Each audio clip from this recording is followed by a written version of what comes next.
Shi ido nasa ne kallo, hankali shi yake lura.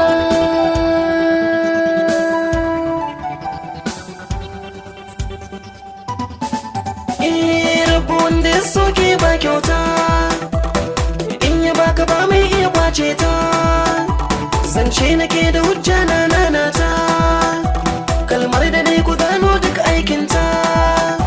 Wasa ta yi daidai kan gabarta. Duk wanda yake da rabo haka na san shi ke dacewa. Shi mai haƙuri ya daɗa wata rana zai yi morewa. Kafin a kira ka wani tilas sai kai jajircewa. Ɗan na koya kan sarce na gado na rike hujjata. Kafin tafiya ta tafi fara akan yau ta. Nazari sai ta tunani shine jarin marubuta. Su faɗa kuma ai karɓa sannan har ai bitar ta.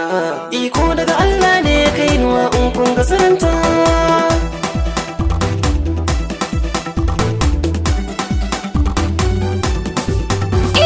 Duniya tana da kyawun kallo.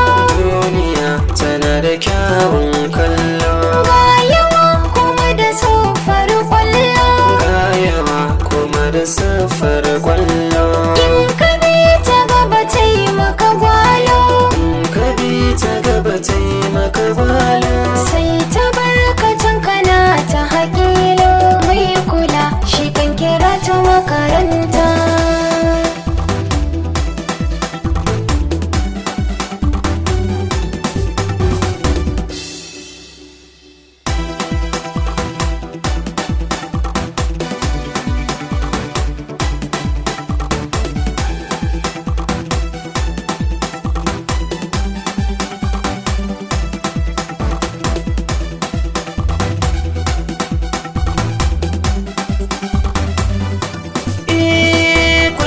Harshe ya furta kairi ya bar shari. Lala ya bar shari. In kai kyauta kar wata rana kai yo gori. Kar kai gori. Kairi ko shari in kai kanka zai tasiri. Alkhairi baya faɗuwa ƙasa na gane. Lallai ko na gane. Na ƙasa naka in ka dafa mar haka daidai ne. To daidai ne. Duk wanda ya fi ka bashi girman sa haƙunne. Da nazari aka san ma'awarka, ni na fi so na gane a fahimta.